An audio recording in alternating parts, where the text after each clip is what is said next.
កំសុតព្រោះអត់ទ្រាំលីទ្រាំសែង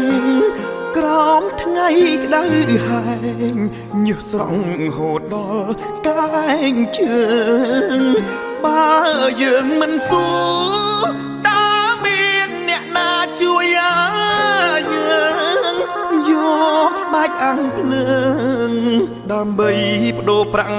កំរៃធ្វើកោតហើយដេញឡើយមកត្រូវក្រុមចិត្តរពុនក្បត់ផិតគុំនិតលួចលាក់វិវេងងប្រដប់ទេតើមានខ្មៅញាតមិត្តណាទេ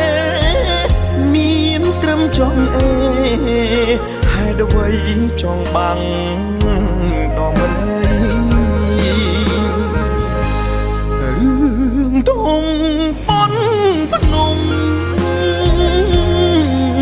តែមកធ្វើដូចគ្មានរឿងអ្វីអូនយកអង្កាមចោលអង្គក៏ចោលទាំងអីអូនចោះចោលប្តីដែលធ្លាប់កំសត់ក៏មករ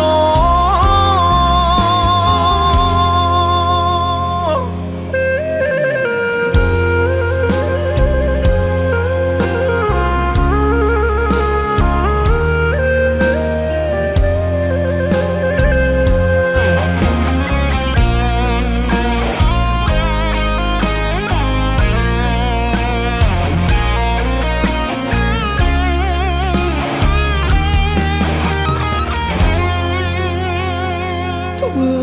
កោតហើយដេញឡើយមកត្រូវក្រុមចិត្តរពុនក្បត់ផិតគុំនិតលួចលាក់វិវេងងប្រដប់ទេតើមានខ្មៅញាតមិត្តណាទេ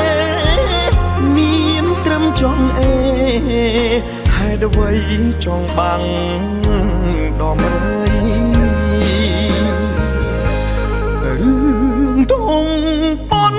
ភ្នំតែមកធ្វើដូចគ្មានរឿងអ្វីអូនយកអង្កា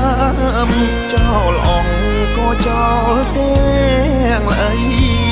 អូនចោះចោលប្តីដែលធ្លាប់កំសត់ក៏មករ